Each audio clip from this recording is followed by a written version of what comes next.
I know things look bad now, but just try to visualize another America. One where Republicans, Democrats, and Donald Trump all get along. I'm enjoying watching Hillary Clinton. I like Ted Cruz. He's been very nice to me. As an act of love. This is an issue where Bernie and I are in complete agreement. How sweet it is to be loved by you. I was perfect. The rest of you morons were flat. Flat or flat broke like your casinos? Flat, like the Canadian prairie you were born on. And let's dispel once and for all with this fiction that he doesn't know what he's doing. He knows exactly what he's doing. Exactly what he's doing. Oops. Want to see something my mother suggested? Go ahead. Goldman Sachs, hello. Hillary, if I get elected, will you tell me what to do? Oh my gosh. Goldman Sachs. If it wasn't so close to joining us now from Washington, Pulitzer Prize-winning editorial writer for the Washington Post, Jonathan Capehart. And Steve Ratner, you've got your charts. We're actually going to get to them. The state of South Carolina's job market may have affected voters' decisions on Saturday. I mean early on, because sometimes we go a little bit. Sometimes we do them at 9:15. Well, there's that. But you take a look at South Carolina voters on a number of levels. Okay, here we go. Yeah. There we go. So we talked a lot about how Trump won pretty much across the board. He actually, I think, did lose among postgraduates, but leave that aside. But let's look at a couple groups where Trump did particularly well. Those with a high school education or less, where Trump got 45% of the vote, well above his 32% or so average, and Rubio did particularly badly.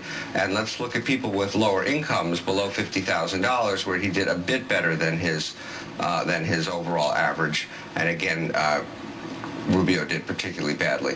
And so you get to the question of what's going on in South Carolina, rather, with their economy and with jobs. And so if you take a look at what's happened in South Carolina to manufacturing jobs, and this chart goes all the way back to the year 2000, but what you can see starting kind of at zero as a baseline, you can see that the country as a whole has lost 29% of its manufacturing jobs. And that's after this so-called manufacturing renaissance that really obviously wasn't much of one that you can see here. And you can see that South Carolina lost 31% of its manufacturing jobs.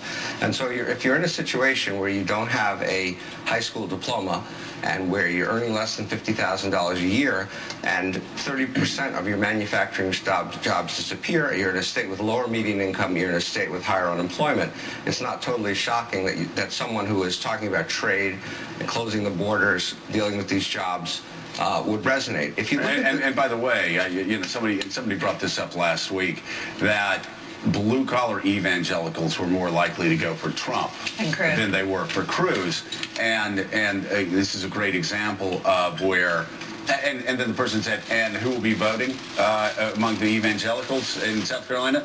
Blue-collar evangelicals, big advantage for Trump. This is a good example of actually where you are economically even trumps where you go to church on Sunday, and the blue-collar evangelicals flooded toward Donald Trump. And if you want to see why Trump's trade position has so much resonance, just take a look at what's happened nationally to manufacturing in certain categories. Textile and apparels, which used to be South Carolina's single biggest industry, 70% of the jobs are gone. If you look at furniture, which is more in North Carolina, the neighboring state, 40% of the jobs are gone, and so on. Only in places like food are we kind of holding our own for obvious reasons. You don't move food around the world so easily. And so, again, Trump's anti-trade, 35% tariffs, appeal to lower income, less educated workers has a lot of resonance. Is that changing in South Carolina, Steve, at all? When you fly into Charleston, I'm sure you guys saw it, Boeing has a massive construction project underway. You hear about BMW, but maybe not enough to make up for these losses. Exactly. So this is one of the great myths, that they've got all these new aerospace jobs, they've got all these new foreign car companies, and they do, but they're not nearly enough to overcome the loss of manufacturing jobs. And by the way, the person who has that blue-collar education just has high school, he's not going to be putting jet engines together in South Carolina. He's going to be unemployed in all likelihood and voting for Trump. And as they say also, in Greenville on a Friday and Saturday night, you're more likely to hear German spoken on the streets of Greenville. That it's crazy. A lot of people actually coming into the United States and working at some of these. We'll finish at yesterday's Daytona 500. Even if you're not a racing fan, the Great American Race would come down to the final inches. They go 500 miles, and then drivers Denny Hamlin and Martin Truex Jr. in the dash to beat checkers. That wait, no, there's one that's in 500 miles. Watch this. Here they come to the line. This is the finish of the Daytona 500. Side by side, bouncing off each other. Unbelievable. I think it was Denny Hamlin. Who was it? Well, Hamlin headed down victory lane for the first time at Daytona. He edges Truex by one. It's like Ted Cruz and Marco Rubio. By one. Yeah, except Trump is already in victory lane. No, they don't know that. They think they won. Well, everybody's a winner. Look, that's everybody's a winner confetti right there. 1/100th of a second. This was the closest finish, obviously, in the event's history. Now let's move to California's Riviera Country Club for the final round of the PGA Tour's Northern Trust Open. Bubba Watson, he of Redneck Riviera fame, where I'm from, began the day with a slim lead, losing only briefly before regaining the advantage and edging the field for a one-stroke victory. It's Watson's 9th career PGA Tour win and his second in the Northern Trust Open. And the victory came at the end of a busy week at which, well, Bubba says... Oh, no. He passed a kid. Oh. Let's let his words speak for themselves. You know what? I've passed 2 in the last 5 years. The best way to say it is shot out. No pain. Never any pain, but I don't know if you've ever had red liquid come out. It's scary. So Sunday, I made the cut, but missed the cut at Pebble. And that Sunday morning, playing with the kids, I had to go take a bathroom break, and same thing. Red liquid came out. So this ain't right. And so we called a doctor. We called the tournament here. They set me up with a place. I landed on Monday morning. Went. Did a CT scan, and 30 minutes after a CT scan, again, just down in water, thinking it's going to be the same thing. 5 years ago, he said there was one more in my system. And so, obviously, it decided this week was my baby came out, I guess.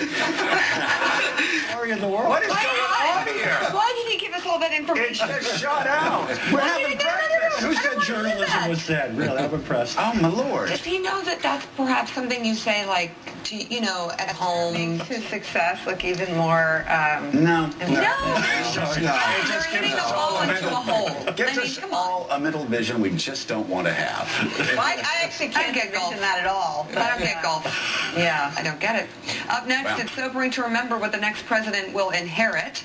Richard Haas of the Council on Foreign Relations historian, John Meacham. John Meacham, it's good to have you back. I'd love for you to comment on the events of the last weekend, and specifically how you have the establishment simultaneously squealing and in a real state of self-denial when every political operative we've talked to around the table sounded like Dandy Don on Monday Night Football. Turn out the lights, the party's over.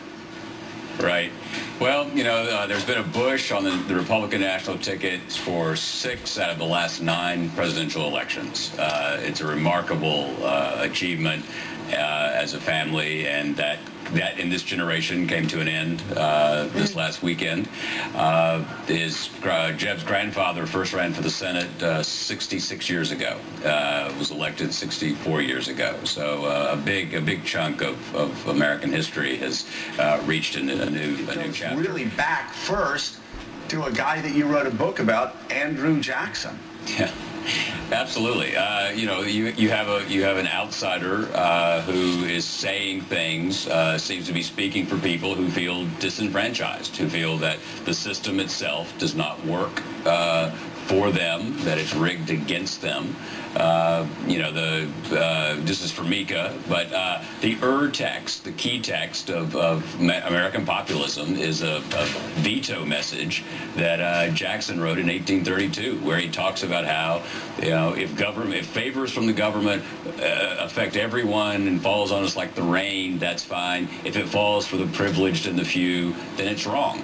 And that's a large part of the argument. argument here. The other thing that's going on, and this is somewhat Shakespearean, is that, as you're saying, the landslide of 1994 was in many ways a reaction to Jeb's father changing his mind and breaking the no new taxes pledge in 1990. And that gave rise to a populist energy that helped create the political atmosphere we now have a quarter century later. But Perot and Buchanan, by the way, did not make it. I mean, so... No, but there's a reason I think it's having real traction now. You know, you have the stagnation of middle incomes, and also you've got this rapid rate of technological innovation, and all these jobs are being displaced, and they're not coming back. So I think it's the context that also really explains why this is having such traction. You've had 20 more years of the trends that Buchanan and Perot were first picking up on when they were talking about jobs leaving America, which really started in earnest in the late 60s, early 70s, sped up by globalization in 78 when China opened up, and then you move forward to 94, starting to feel it. But 20 years later, we've seen, as Steve just showed with his charts on manufacturing in South Carolina, it's really exploded, and this is a message that parties want to hear. It's a message people want to hear, but honestly, I hope, regardless of who wins, I hope we don't exactly do what some of these playbooks are saying, because we can all have concerns about free trade. I have a lot of concerns about free trade, but putting a 35% tariff on everything we import is not a good outcome. But at the same time, Steve, you wrote a column in the New York Times that I agree with completely. It's one thing to it's one thing to not put tariffs on it. It's another thing to bow at the altar of unfettered free trade under any circumstances and say that it is always best for the people and always best for the workers, when we have 50 years of trade deals to prove that's just not the case. You wrote a great column for the Times that a lot of people need to read. It needs to be fair trade, it needs to be free trade, but it needs to be smart trade. And I can tell you, as a member of Congress, you were painted, the president, whoever it was, Republican or Democrat, would come up with a free trade deal. And it was like, you're either for this or you're a Neanderthal. And there was no middle ground. And that sort of thinking was reinforced by the opinion pages of the Wall Street Journal and far too often the New York Times. And the fix has been in for unfettered free trade under any circumstances. And there are workers from New Hampshire down to South Carolina that, as your column said, felt the brunt of those deals. Talking about raising money, you also, look at the message and how you do that. Here's a fundraising message from a pro-Marco Rubio super PAC, and it made the following comparison. Rubio is the youthful boy wizard, Harry Potter, and Donald Trump is Voldemort. In a letter sent to donors yesterday, the Conservative Solutions PAC challenged the notion that Trump is unstoppable. Their reasoning, Trump has a claim to 1/3 of the Republican vote, but that share will not grow as the GOP field shrinks. And once the field does shrink, the remaining voters coalesce around Rubio, who will then beat Trump. And so the memo compares Trump to Voldemort. And the other remaining GOP candidates are... what are those things? Horcruxes? Horcruxes. Objects that preserve the immortality of Voldemort until they're destroyed one by one. The memo did include the following caveat. Note, we are not calling Donald Trump evil. Come on. You call him Darth Vader and you're the equivalent, Harry Potter equivalent of Darth. I can tell you. I don't know what's worse. Who's Hillary Clinton in this cosmology? I've got to say, Voldemort was a far more frightening character for my children than Darth Vader. But don't compare Marco Rubio to Harry Potter. No, not to a boy wizard.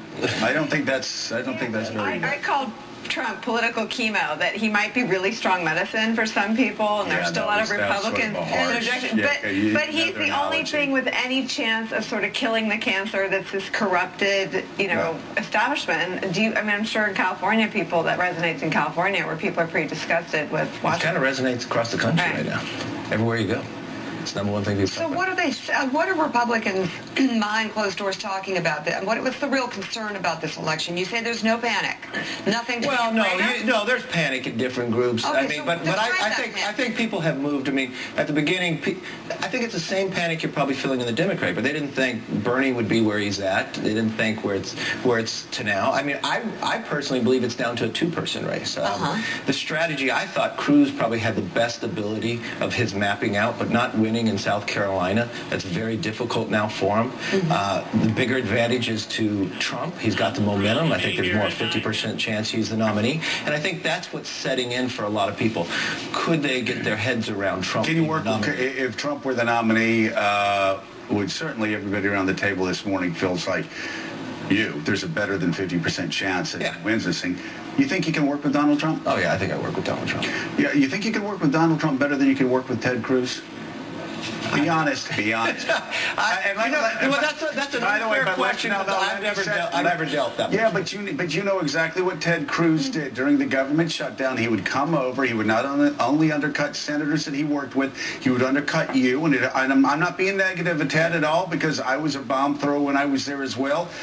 But you gotta, there have to be some scars there from what Ted Cruz did inside your caucus to undercut you and lead the Republican Party through a government shutdown that was pretty devastating. Okay, but you could play that into the fact, I think Rubio was there with him, and look how many people are backing Rubio. It's just voice. I think a lot of those tried to use that angle for themselves to run for president. I think if they became the nominee, they would try to be a different person.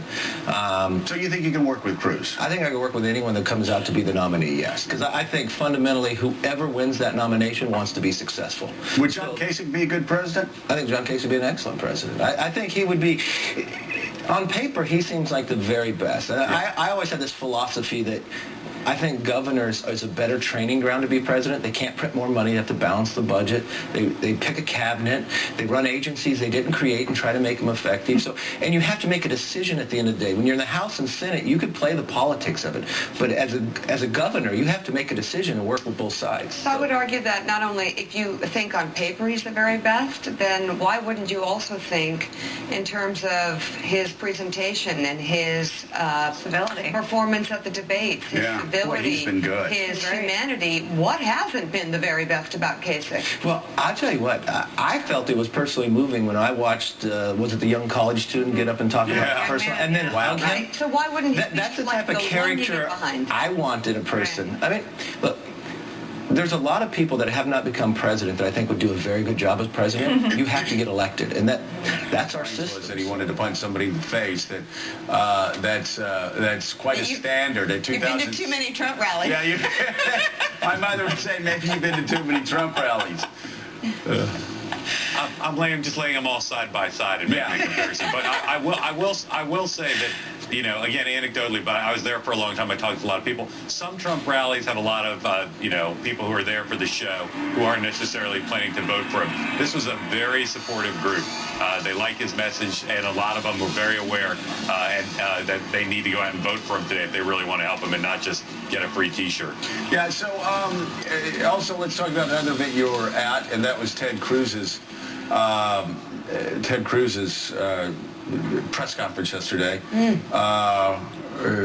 it seems to me if Jesus died for our sins and Rick Tyler died for the sins of many in the Cruz campaign, he was thrown overboard for retweeting something which he then took down, which he then apologized for, and yet Ted Cruz threw him under the bus, a guy that has been respected and a guy that was at the heart of this campaign for a very long time. It seemed like a sacrificial lamb at the very least.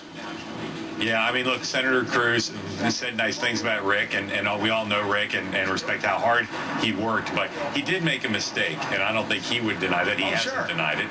But I think it's also the case, Joe, as you're suggesting, had Senator Cruz not been dealing now with several weeks of accusations that his campaign doesn't play fair, I don't think there's any doubt that he would have stood by Rick and said Rick made a mistake, but he can stay.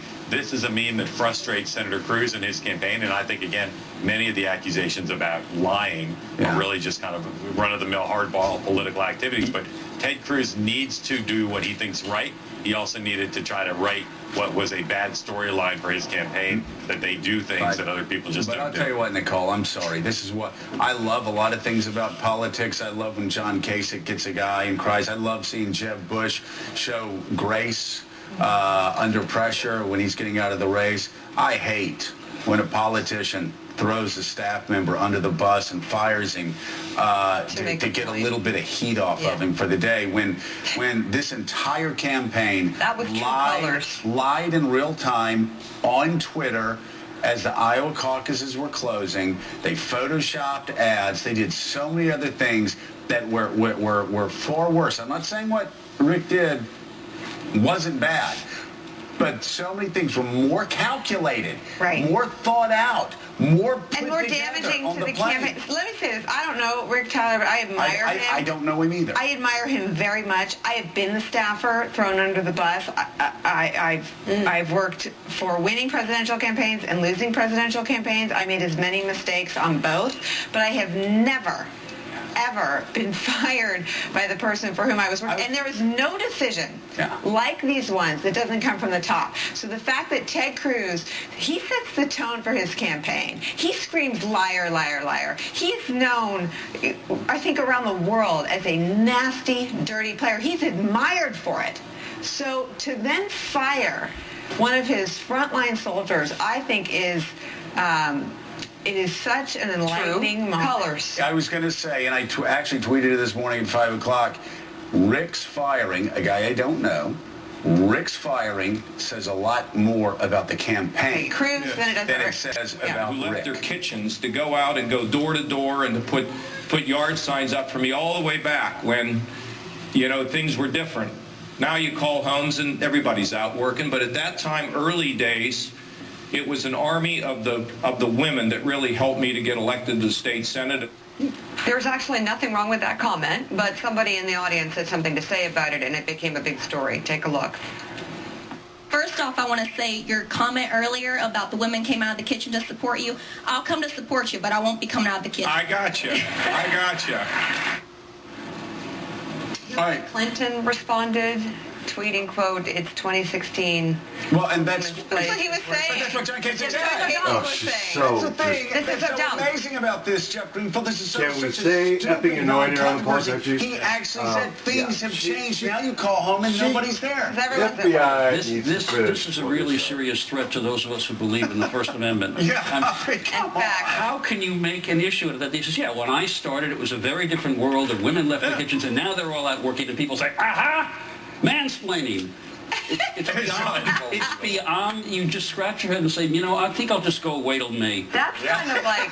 Exactly. That was a desperate stretch for a story. We're sorry about that. Let's go to Washington now. ABC News political director, moderator, Meet the Press, and host of MTP Daily. Chuck Todd, also MSNBC contributor and editor of The Fix at the Washington Post. Chris is also with us on set, political analyst and author. And mansplainer. And mansplainer, exactly. Chuck Todd, you know that it is a busy political time when the conversations just absolutely, it doesn't stop. We go to break and everybody's talking about Ted Cruz and the firing and this John Kasich thing. There are 1,000 things going on, but the bottom line that none of us can understand, and we keep scratching our heads, why are the guys in second and third place killing each other instead of going after Trump with time running out? No, I think time is totally running out. I mean, you know, you guys just went through a bunch of these scenarios with the polls. I mean, you know, look, Marco Rubio right now has got to be the biggest Donald Trump fan in Texas. You know, that to me is his best shot at getting the one-on-one, is hope that Cruz loses Texas on Super Tuesday, then he gets marginalized on that day, and then for 2 weeks maybe there's a sort of rallying to his side, and you get closer to that one-on-one for Rubio, for Trump. But I'm with you. Yesterday they spent all day beating each other up, talking about why the other's better than the other to go after Trump. I continue. The top candidate being attacked is Marco Rubio. The top candidate getting attack ads after Rubio is Ted Cruz. After that, I think it was Jeb Bush. Nobody's gone after Trump. You know, that's why he's sitting here with 35% as a winning number. None of them have gone after Jeff Greenfield, under what scenario is Ted Cruz a bigger threat to Donald Trump than Marco Rubio? I mean, Marco Rubio's got the endorsements. He's going to have the... I mean, if he has time to get the money, he's going to have all the money. I mean, Marco Rubio is a much more plausible choice to win this thing than Ted Cruz right now. Ted Cruz's entire strategy is based on the idea that thanks to the modern tools, data analytics, micro-targeting, they can find the magical missing millions of strong conservative Tea Party social conservatives. They can find them in places like Pennsylvania and upstate New York. That's, I think, their entire strategy. for the nomination of the general election. It's based on this. Now, we've been hearing about the missing millions since the days of Robert Taft, and on the left since George McGovern. They've never shown up. But I think that's the strategy. The problem for Cruz, among other things, is he has the problem that a former Texas Senator Phil Gramm had, about whom it was said even his best friends can't stand him. Governor of Pennsylvania, Tom Ridge, yesterday he endorsed Ohio Governor John Kasich for president and joined the campaign as national co-chair. I don't know if you were able to hear our previous conversation doing the math. Sir? Okay, yeah. No, I did not. Well, so the question is, I admire John Kasich. He's the reason I actually ran for office in the first place. But does he have a shot of winning? Or is he just helping Donald Trump by splitting up the mainstream Republican vote? Well, first of all, I think we got everything in perspective. As of March 1st, only 5% of the delegates will have been selected. I think John understands right now it's a matter of attrition. We started with 17 candidates, and now we're down to 5. And I think John has every bit as good a chance as anybody else to prevail in the long run, and that's what he's committed to. He's not going anywhere. Mike Barnacle, go ahead. Governor, what do you think is happening to your party during this primary season? Why is Donald Trump's appeal so sustaining over such a long period of time, and the other candidates seem to be diminished in his presence? What's going on through your eyes in your party? Well, first of all, I think one of the real challenges is that Donald has very successfully tapped in to the angst that a lot of people have with regard to the direction of the country, dysfunctional institutions of government, failed foreign policy. But as you look across the board, rarely does he get more than 35% of the vote. So at the end of the day, you see that the majority of people do not aggregate around Donald Trump, and that gives, I think, John Kasich the best opportunity to prevail. So let me ask you, Governor, it seems to me that we went straight to process instead of asking you the most important question. Why are you endorsing John Kasich?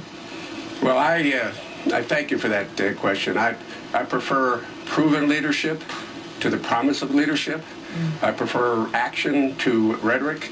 And he's got one extraordinary record. You know, the man took over a state that had a huge deficit, and through a combination of restricted spending and tax cuts as a surplus, working with his cabinet and the legislature, created a very successful job creation program, hundreds of thousands of jobs. So I like leaders who have proven records rather than those who want to create a record. Excuse me. Sam Stein. He's got a great record. It'll sort of answer my question, Governor. You stood out yesterday as one of the few prominent Republican officials who did not endorse Marco Rubio. And I'm wondering, is it just that the senator doesn't have a proven record that made you hesitate from jumping on that bandwagon, or was there something more about Marco's record? Well, I think Senator Rubio is a very talented young man, but you can well imagine that I'm kind of partial to governors. I think it's one thing to be part of a very important group called the Senate of the United States and cast a vote. You're one of 100. I think it says even more to be a governor where you ultimately have that political responsibility and accountability to succeed. And so I think, frankly, record trumps rhetoric. And while I think it's very important, and Marco Rubio and Senator Cruz have contributed as senators, compared to what governors have to do in order to achieve, particularly in the area of being politically accountable for outcomes, there's no doubt in my mind that being a governor is far, far better preparation for the ultimate responsibility as President of the United States. Two great lines: proof Trump's promise and record Trump's rhetoric. You have to run against her. Why? She's so badly flawed. First of all, she shouldn't be allowed. She shouldn't be allowed. I'd also love to run against a socialist/communist. Okay, that would help. I don't think our country is ready for communism. I sort of like that. You know, when you say 97% tax in order to take care of these things. And by the way, then you wouldn't have enough either. So nobody will have anything at that point, but okay. We're not ready for it. So, I've done very well in the polls. You've seen a recent Fox poll. A Q poll just came out where I was ahead of her by a pretty good margin. And I haven't started on her. USA Today. I mean, I haven't. Are you planning soon? No, honestly, no. I'm focusing on, I still have, we have 5 left total. And I started off with 17. I was attacked viciously by many people. And those people all went boing. They went down. No, I mean, if you look at it, I mean, I was attacked by people. I'm sitting, I'm saying, what happened? What did I do? And then I, of course, attacked back. And, a lot of people went down. Every single person so far, I'm very proud of this record. Wouldn't this be good to have for the United States? Every person that's attacked me has gone down. Yeah.